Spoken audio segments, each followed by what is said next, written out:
Howdy, howdy, Pickathon fam. Producer Evan here at the top. Just wanted to let you know that we had a little bit of technical difficulty in the last about 5 minutes of the interview.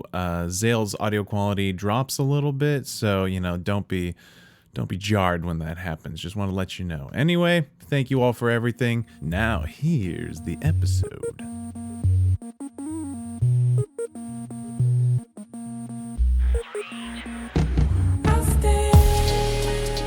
Hello, universe.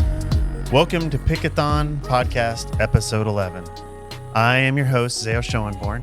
I am the founder of the Pickathon Music Festival, and this podcast is a journey of discovery, find things that kind of resonate and make, just kind of inspire, and hopefully you come away with something new that you didn't know. You discovered something. So wish us luck. Here we go. My musical guest today is an amazing artist who has an incredible story and incredible music. It's a lot of accolades of incredible.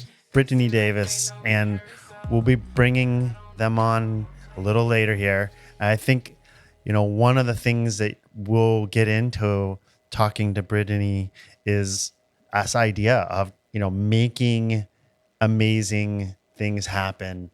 And that's what people take away in knowing when you get into a backstory, knowing the struggle that happens sometimes in people's lives and artists and organizations. It's quite a unique story. Actually, in Brittany's case, it's one that you couldn't even believe, actually, I think, in some ways. But it's not, almost in a way, the joy and the inspiration is what you take away. And to me, I think about that a lot because we are all kind of, in some ways having this sense of struggle in our lives, and being present is kind of that magic part that is really hard to attain. And in a case of like Pickathon, we say Pickathon is this kind of immersive wonderland where arts and music and culture are kind of integrated into the scenic landscape of Pendarvis Farm. And you wouldn't really understand this festival unless you come. And I know that people have been to festivals. I know festivals are like something that everybody feels like they understand. They've been there, they've done that. But it's not something that you would actually understand until you come. And maybe that sounds true, but if you talk to somebody that's been and you haven't been, see what they say. Their first time they came, they really, really didn't probably understand. And it happens to us all over. And that really is something that happens over time. How you get to that sense of joy, it's like a lot of little things, a lot of learning, a lot of growth. Friction in a festival world is the thing you remember. If there wasn't enough bathrooms, if you couldn't get water, whatever it was. And so, sometimes that kind of struggle is just really like the little things that are having enough people. Did you know how many bathrooms? It's like going through those things, whatever that is. Pickathon, whether it's a place to be, we kind of got into this rhythm of making it better every year, kind of going through the little things and adding new things that kind of made us happy and joyful. Behind that, though, is just so much work and sweat and like things that sometimes aren't fun and you really push through. But, that moment of being present with people, having that kind of impact on people that attend, kids that are like there, the musicians, telling you that this is their favorite performance they ever had. And it all comes from like a bit of common sense of how you treat people well. And that process went on for a long time for us. I think 2019, if you've been coming to Pickathon, we really hit like this point where it just felt like there was no rough edges. And then we hit COVID and COVID was this, there's a lot of learnings in there. But the big thing is when we came back out of 2022, a lot of things had changed and we had to really kind of reinvent our parking. We didn't have any parking. We aren't able to do the large shades that we used to do. So we basically ended up kind of like coming up with a new layout, which was actually really amazing, built on the time of day and place and location, keep people out of the sun, go out in the big fields at night when you can. But, you know, there's lots of little things that we didn't know how to put this on. And for folks that have, are just so used to like the perfect frictionless wonderland, there was some things that we kind of left after 2022 and said, geez, we really could have done some stuff better, such as we used a parking lot and a golf course. And we actually ran out of parking, and it was, many people looked past it, but I'm going to fully say that it was something that really caused a lot of stress for the team, and it wasn't ideal. We just basically tried to park on fairways and cleared off 10-foot blackberries, and we spent 3 months of the hardest labor humans could possibly put into something, and it still wasn't quite there, to match the rest of the festival. So the rest of the festival is just like this effortless, like utopia where the music is just hitting, people are hitting, those little things.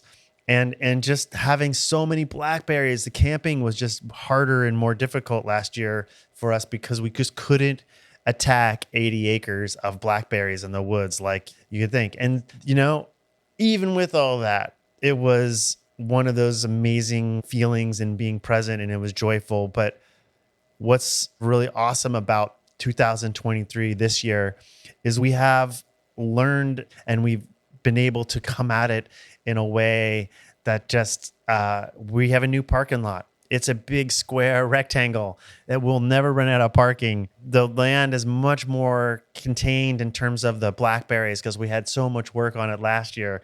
We know this layout. We know these neighborhoods. We brought on like 15 different design build teams to kind of build Fantasy Island or Disneyland or however you want to think of it, Immersive Wonderland. And they were new. A lot of them didn't understand the scope. It's hard to understand, again, if you haven't been. So folks that have been really would get this. But this year, a lot of those teams are just hitting on all cylinders. They totally knew what they did last year. They completely are excited to knock it out of the park. And for the next, this year and the next several years, to the extent that this isn't the last Pickathon because we don't get a conditional use, that level of friction is going to go back down, and this will be the best festival we ever had. That's kind of my disposition anyways. It is our best lineup. It's our best team. It's our best, it's our best organ, everything. I feel it in our bones. And so all of the struggle to get there and not give up when it's not perfect, when you're not able to make it to the level, and it hits different people at different levels.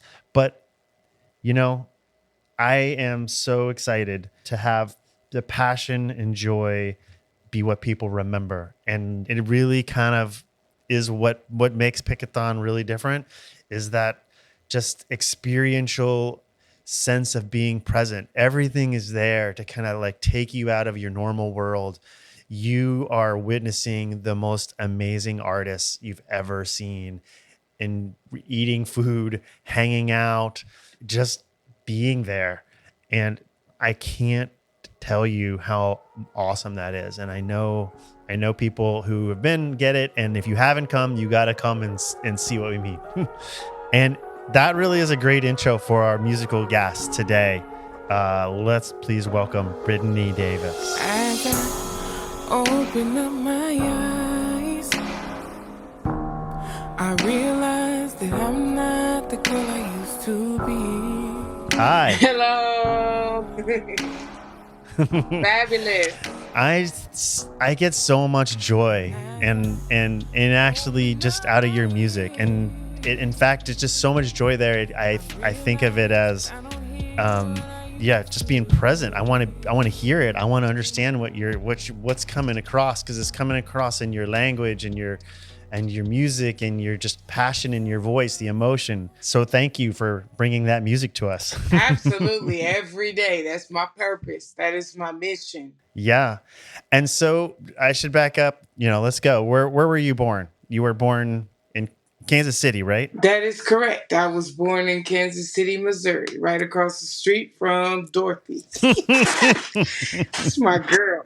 Did music start from beginning for you? Like you had this incredible story, and maybe you should tell us, like, you were born there and you had a lot of kind of crazy things happening to you that a lot of people I don't think would even can't even comprehend, right? Tell us a little bit about that. So my childhood was definitely a rocky road, many different flavors.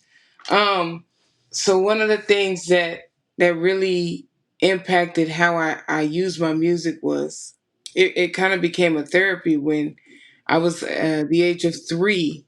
My mother was incarcerated for 10 years.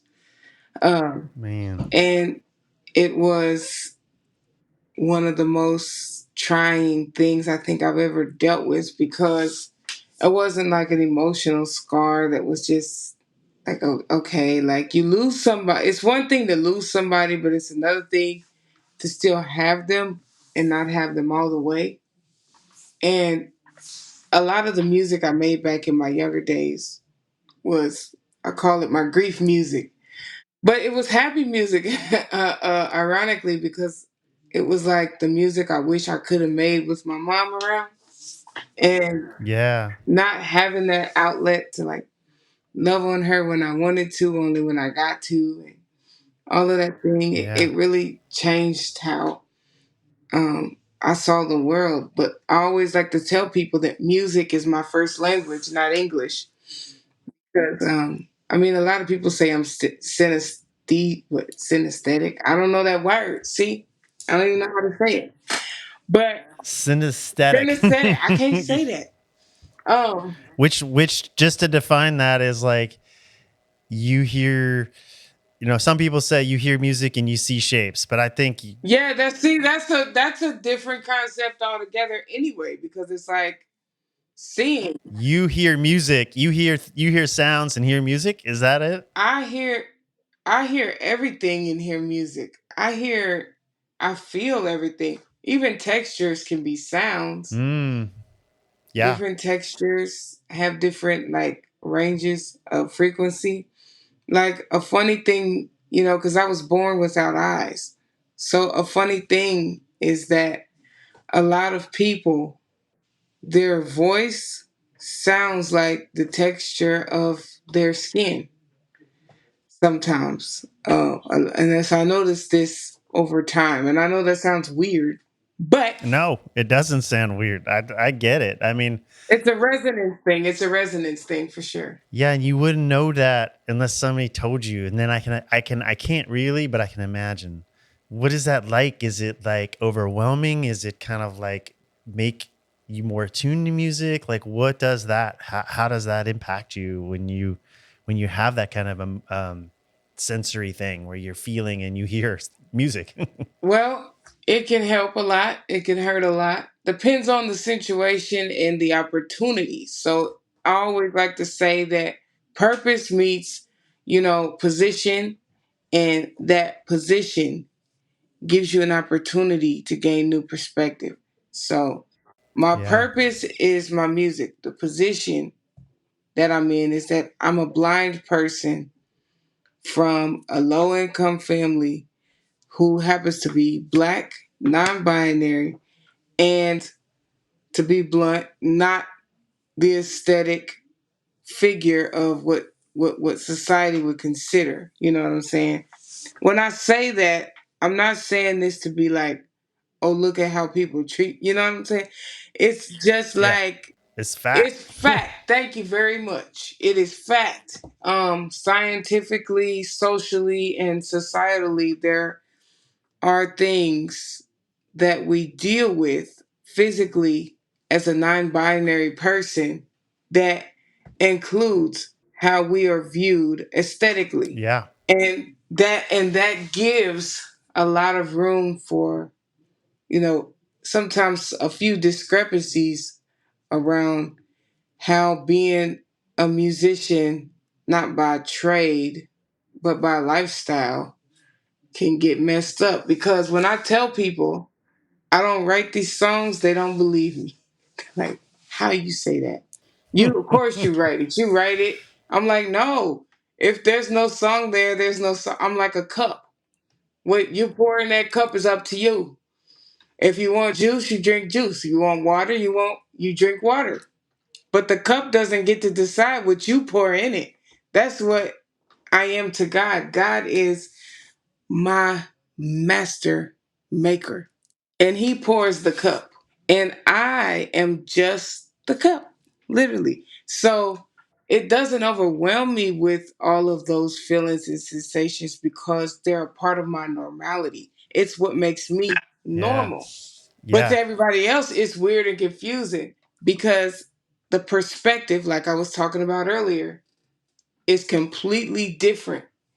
On a completely different plane. The thing about hearing music, hearing like people don't know anything, right? They just go, damn, that is good. Right, Right. right, And so that's what's interesting, and and your cup knowing that story, like there was so many things that are facts that you're just and this music is coming to you still, which just says a lot about your spirit. Like you really let it come to you. You could have like felt shut off to this, right? It has a lot to say about you, I think, as a person.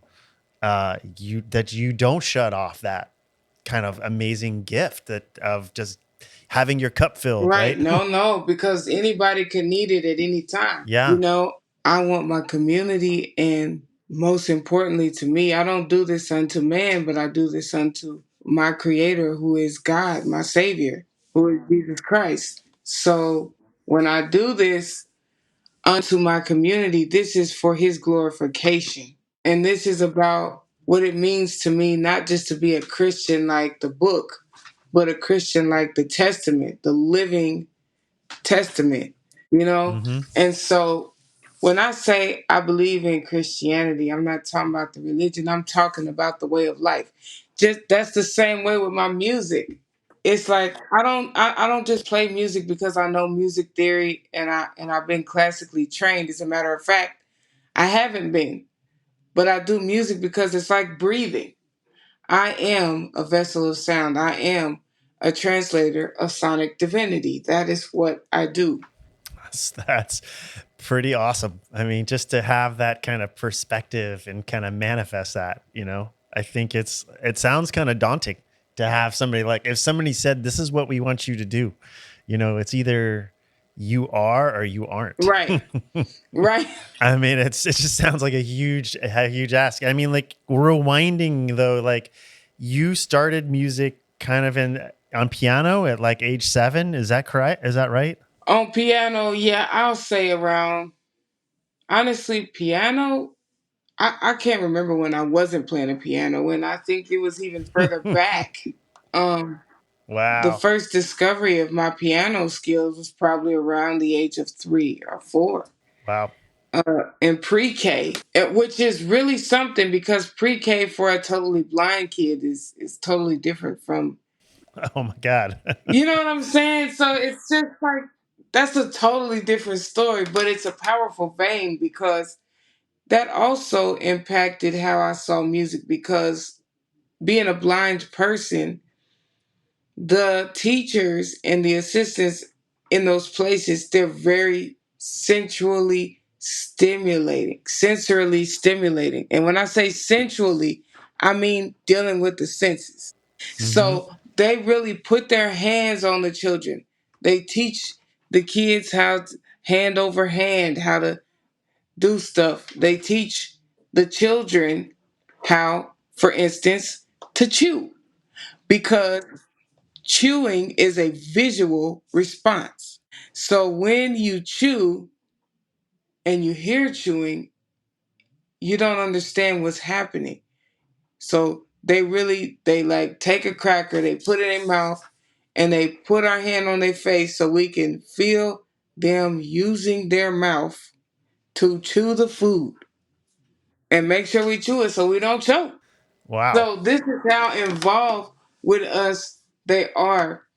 Wow. And they're like, you know, positioning our hands over the plates and they would have family style breakfast and then maybe they have a plate of muffins and they say you take the first one you touch. That first muffin you touched it, you take it. You know, it's like learning Yeah. how to do that constantly and consistently over and over and over and over. And these are Yeah. the repetitions, these become the rhythms in your mind. And then those rhythms become songs, and those songs become expression. And that expression becomes what we like to call art. But really, it's just Mm-hmm. life, it's breathing. Yeah, and in those kind of teachers, was any of them kind of like bringing you to kind of express this kind of like music that was in you more like refined? Like anybody help you on the piano? Was there any teachers involved? I'm going to be honest.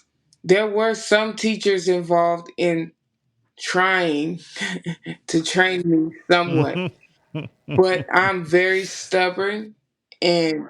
persistent. And what I felt like I needed to express, I needed to do that. It didn't matter if they wanted me to practice the C scale.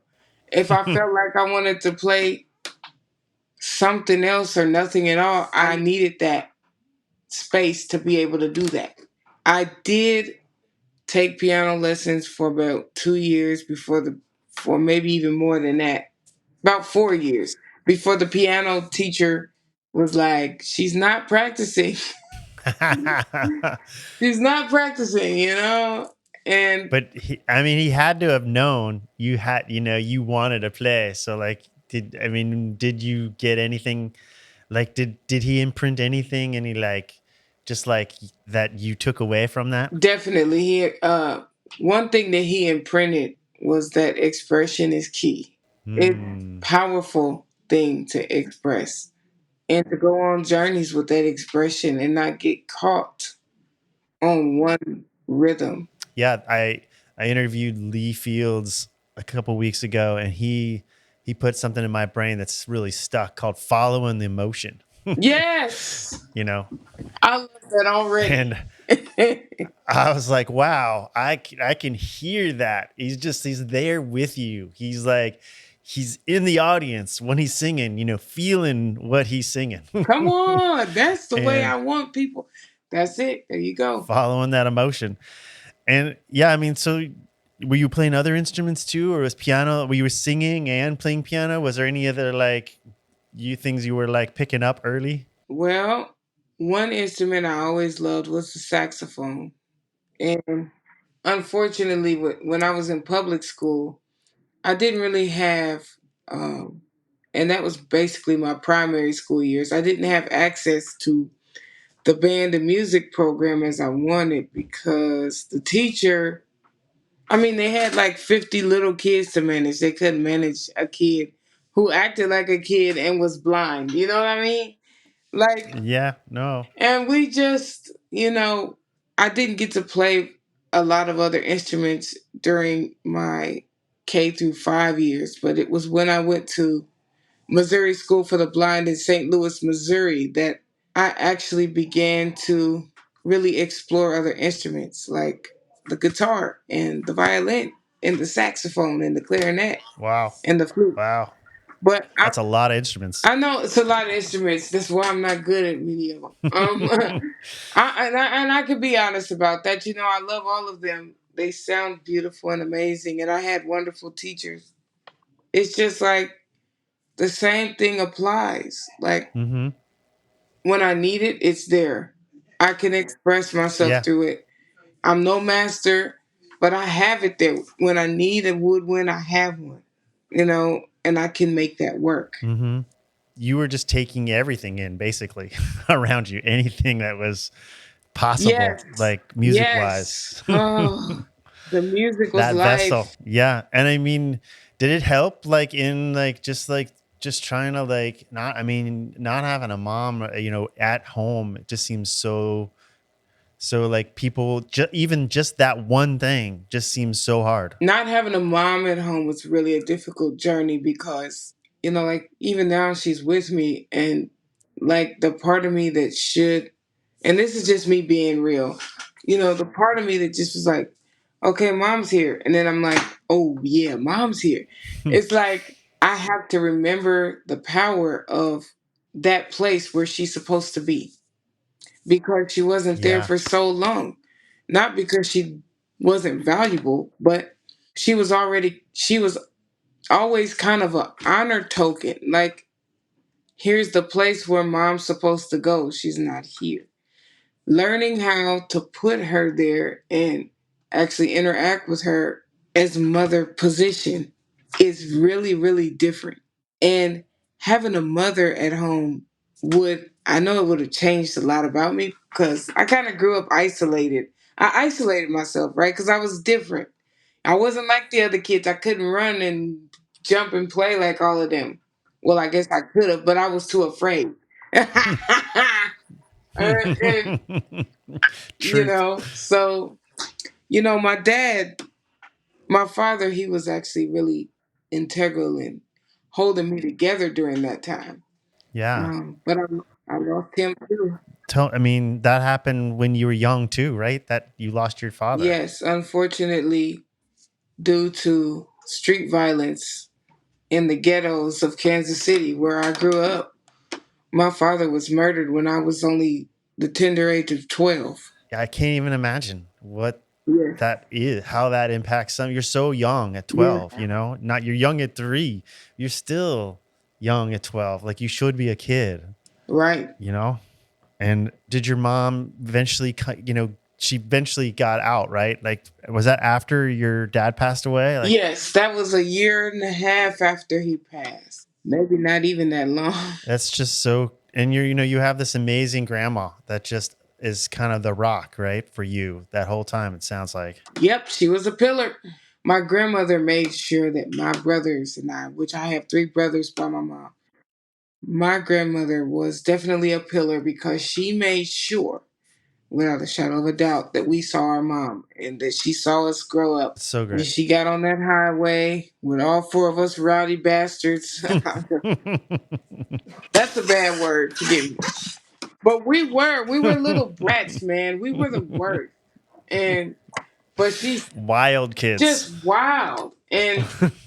But she took care of us, and even to this day, that's her mission. She always wants to do that, and I have to tell her, like, no, Granny, I'm growing up now. But she still is that rock, and I think that was her purpose, and I'll never combat that purpose. But I always know, you know, that this power that I have to be a cup, that purpose comes first, always. Yeah. And you didn't stay in Kansas City. You're now, like, you moved when your mom got out. You guys moved to Seattle, right? That's where you are now. Yes, we moved to Seattle. My mother, my brother, and I. Just one of your brothers? Just one of them.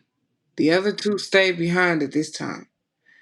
So the first migrants up here to Seattle, we were the pilgrims, but no. But my dad's sister, my auntie lives here, and she convinced my mom to fly up Wow. and kind of get away from that place. So when I was 15, I was probably 2009, just about to hit 2010. It was around Christmas time.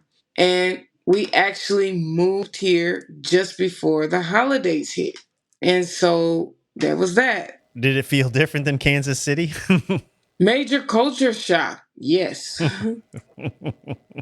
Oh yeah, I'm sure. And did you immediately get into the like some playing music when you were there? Like how did you start to figure out who to play with, and like how did music start for you in Seattle? My mom was a huge proponent of me excelling in my she really was a catalyst for me because I didn't want to do a lot of stuff, excuse me.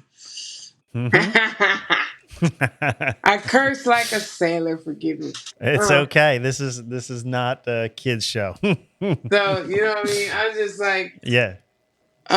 So basically I was auditioning for America's Got Talent, The X Factor, The Voice, all of these things, and I actually released my first single when I was 16, and I think that it's still out there somewhere. Like, if you Lonely Road is the name of it, and if you look it up on like YouTube or iTunes, you'll find it. It's time to get your life together. And now that it's all said and done, and now there's a race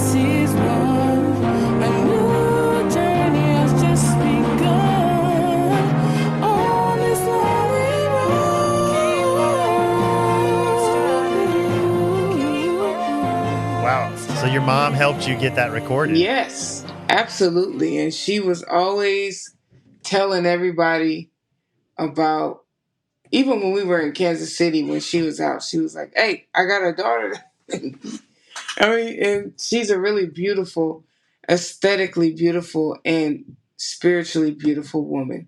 And That's amazing. she smiles and charms her way into everybody's heart. And Hmm. because she's beautiful. And, you know, it's a powerful thing to have somebody of that caliber on your level, and Yeah. really in your corner. Because if it And wasn't for her, a lot of people who did know me, like my brothers and sisters in the black music community, like Sisters Rock the Arts, um, we talking Columbia District, we talking SeaTac, we talk, the whole 9 yards from here all the way down to the U District even. I mean, I had people. And these people raised me on. I had a lot of jam sessions going on, and playing in the parks during the summer festivals, and being a session musician, and just yeah, learning how to play and how to vibe with people. that whole time you were in high school, it wasn't like easy sailing when you first got to Seattle either, right? Like you didn't. No. Oh no. When I first got to Seattle, my mom, my brother, and I was living with one of her partners, and they actually had a really violent dispute, Mm, and they fell out, and it caused my mom, my brother, and I to have to leave that place and go live with my dad's sister, which is my auntie. And we stayed with her for a while until my mom got her stuff together and was able to get us. mm-hmm. And we left with my mom, but my mom wasn't really as stable, as she wanted to be, because getting a job up here is one thing, especially having Mm-hmm. been, you know, a felon, you know what I'm saying, and having been Mm-hmm. in that justice system, it Yeah. was really difficult for her to get a job. Then the cost of living here is So high. way astronomical, way different than what we're used to in Kansas City, even just to rent a place. Yeah. And so we had that to combat against. And I would say that during my high school career, I definitely moved over 50 different times to 50 different locations, still maintaining good grades, 3.6 GPA, still Wow. maintaining good grades, went to the same school, never transferred once. And that was my mom and the school um, resource team making sure that I was able to get there every single day. And they did Wow. that. And What a great team on they your did side. that. I cannot deny. They really took care of me. That is so great. And you didn't lose spirit of No, wanting to be the cup. So like none of that broke you. no. It made you, it sounds like. It actually enhanced my ability to become a cook, because Mm-hmm. before I carried a lot of stuff with me. Mm-hmm. It's like little keepsakes, and I kept it within, little charms, little things that I can Yeah. remember. Like, remember this? This was bad. But these things forced me to empty myself. It's like, yeah, this isn't the best situation, but we could have a lot worse things happening to us. And like I said when I did my spin interview, homelessness taught me a lot about compassion and empathy for other people, because these people were homeless and they were sleeping on the streets, and you knew they were homeless. And I'm not talking about the people, but the conditions they wear on your body the same way they do on your mind. Mm-hmm. And the fact is that I never looked homeless. I always had nice hairdo. My whip was always nice. My clothes was always fresh. I never stank. I never, you know what I'm saying?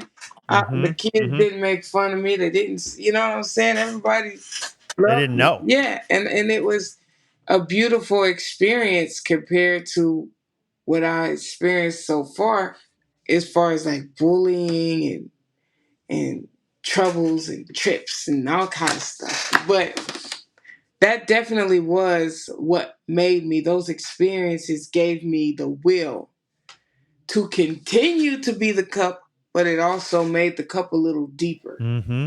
I was reading that you were playing at I guess was this at the end of high school or after high school, like rumba notes? Is that right? The Like rumba some. notes, yes, yes, indeed, in Columbia City. So the rumba notes is a very Afrocentric, beautiful. I would say that it's a very powerful place. It has Wow. old root, and it's really steeped in the African tradition.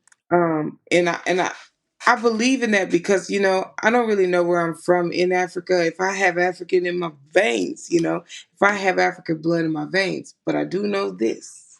One of my family members did one of those 23andMe kits, and they found that there's Bamoon, what they call it. We're from the T-Car people, and these are African people.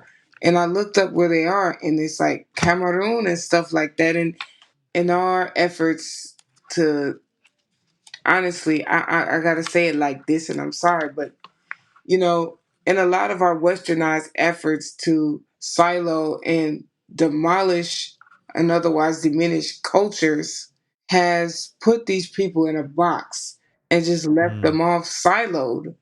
So their way of life is way more drastic than we might find comfort in. So as a yeah. result, the places where they live, where my blood originally comes from, where my family's blood comes from, is on the do not fly list. You know what I'm Mm, saying? So it's one thing to come from a place in the ghetto and say, how did I get here? And then you got to think back, these people where the blood in which I have derived from are still in a type of ghetto in their minds, in their ability to express their culture, in their ability to love the same way that we do with gifts and happiness. These people are being strained beyond capacity. And so and I say that because not because they're not worthy or willing, but because they haven't been given the opportunity that we have over here. And so when we go over there, it's like, oh, you're showing us up, huh? You want to come up? You know what I'm saying? Well, mm-hmm. don't come Yeah, out at night 100%. because we want to play. Don't come out at night because we want to play. So Mm-hmm. there's a reason why that way of life works over there and why it doesn't over here. And so I would definitely say that the rumba notes was my first introduction to what it means to have an African perspective on how we exist here in Black America. And Mm, learning about that has been a journey. I still don't know everything, so I might be misconstruing some things, and forgive me, and I apologize. But there's people that need to know about the power of what it means to have such a powerful bloodline running through your veins and not even know what it is. Because it's not just me that's powerful like this. All my people on my daddy's side is powerful like this. Like I said, my dad, he taught me about the power of manifestation. He taught me about the power of listening to my surroundings. He told me if you don't listen, you don't learn. mm, And he taught me that.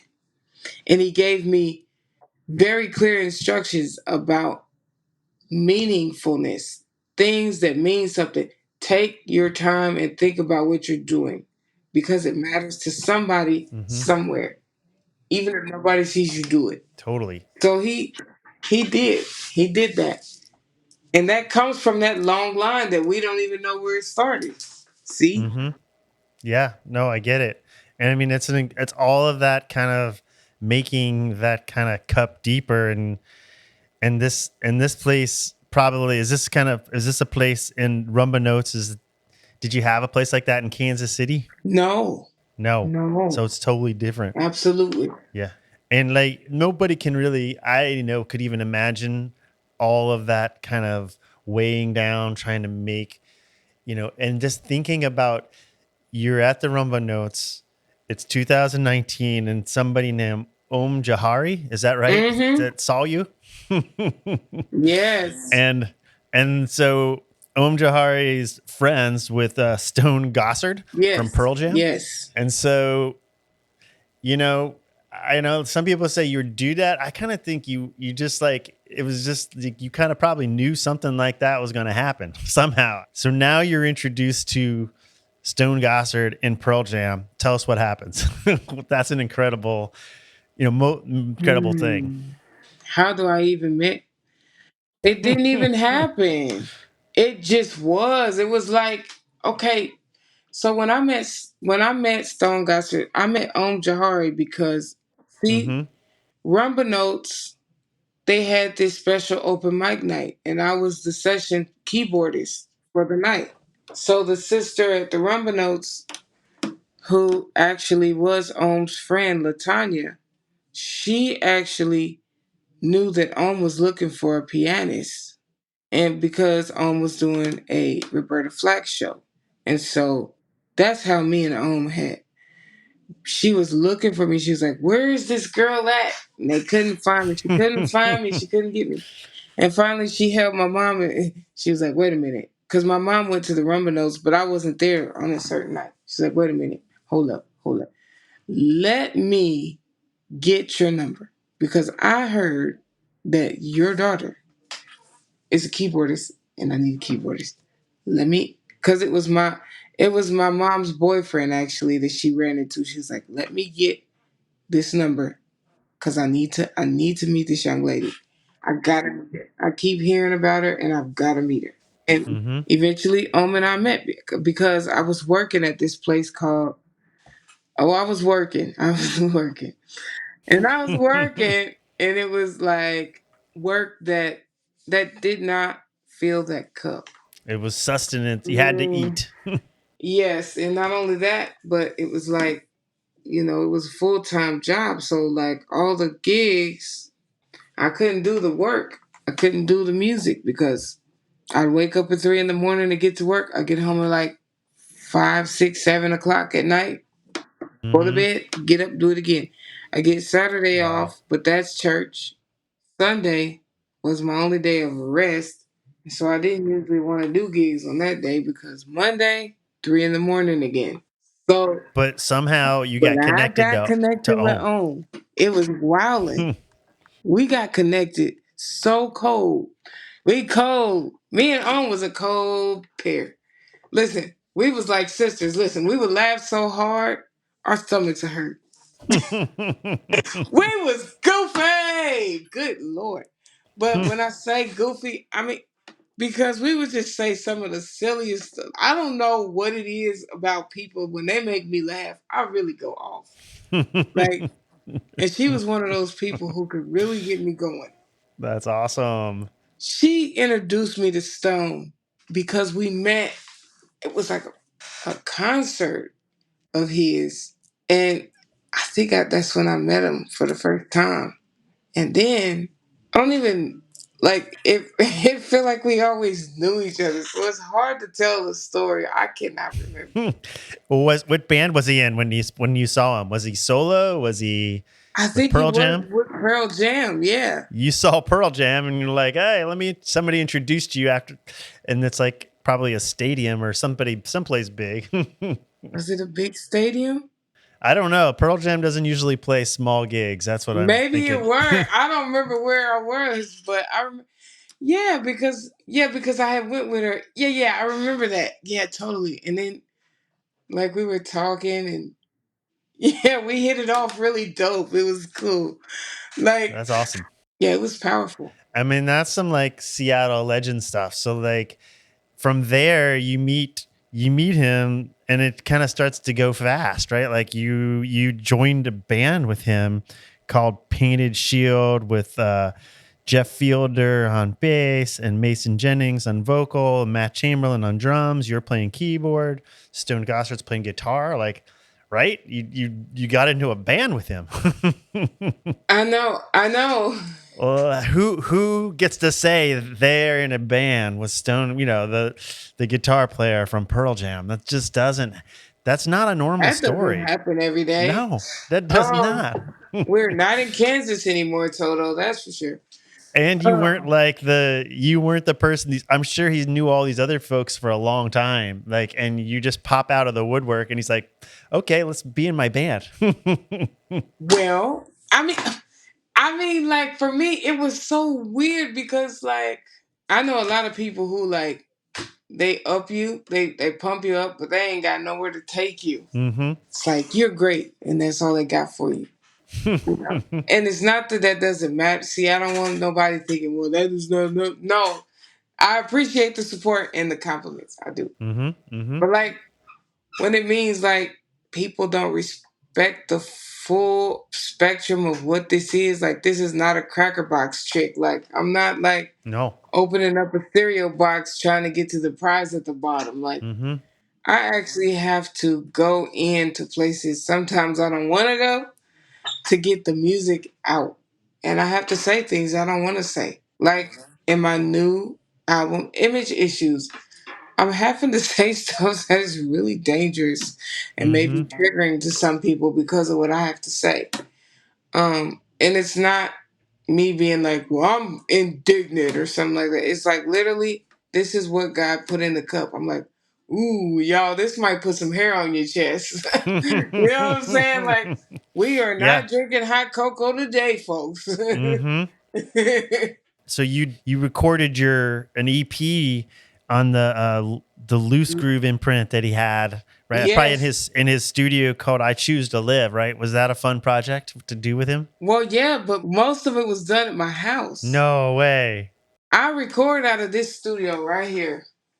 Right here. Wow. Him and Josh Evans. Like Josh, what he does is magic. Thank you very much. They came to your house? They came there? So no. So I recorded the bones of what I do here. And we pour everything on top.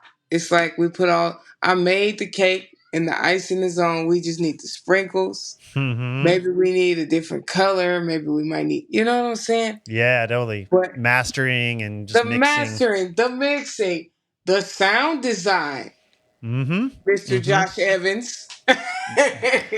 I mean, they know what they're doing, You right? know, they know what they're doing.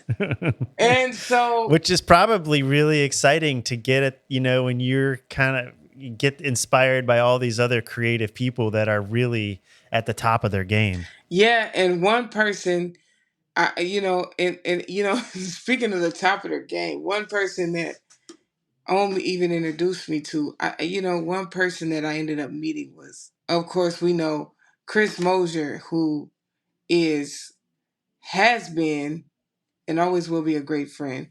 And you know what? Not only is he a manager, he's like, you know how you have one of them childhood friends that you just can't wait to go over their house? Like, we be talking about this goofiest stuff, but we make the most impactful things happen.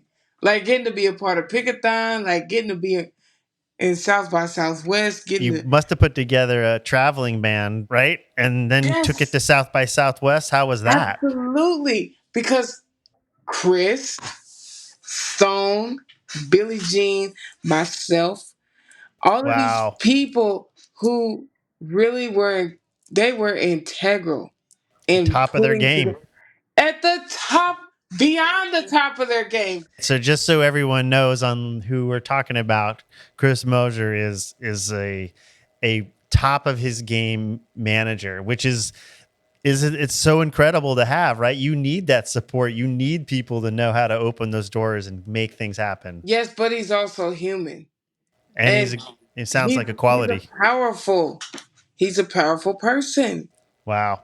You don't know, listen, there's nothing like, you have a day where everything is usually stressful and you're like, oh crap, I'm dreading the day. Mm-hmm. Not really dreading it, but just not aware of what it's going to be. Because I tell people about manifestation all the time. Mm-hmm. My world manifests in front of my face. You see a building when you walk up to it. I don't know it's there until I'm in it. And even then, I don't have a full picture of what it is or what I'm really getting into. Chris, Mm-hmm. he helps me navigate that. He does that with such a ease. Like it doesn't even faze him. He's just like, all right, we're in here. Like this is what we got. He's not like, I don't know how to explain it. It's just so easy. He just eases my mind. That's so and great. help me work through those kinds of things. As an artist, that's one of the biggest things we want is to Yeah, have an ease of mind. I always tell people if I could be teleported to the middle of the stage, I would just go on stage. I that's wouldn't even awesome. think about it. So the band you went to South by Southwest with, is that your band now, or did that band stick? Is that who you're playing with? There are some people that are always those people I went to South by Southwest. You know, right now my band is changing. It's Mm-hmm. evolving. Mm-hmm.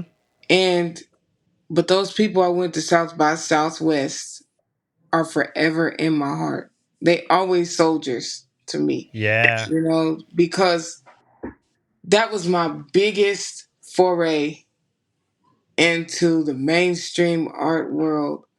Yep. And also having had Painted Shields show in Austin, Texas get canceled due to unforeseen circumstances, you know, Mm-hmm. because Mm-hmm.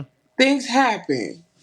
Yeah. And having all that pressure come back to us, we're executioners in this music thing, but we still we ain't played in big venues like this before. And now you're at Stubbs Barbecue in South by And Southwest now we're at Phoenix. Stubbs Barbecue, and everybody's like, "This is the spin event," so everybody's here.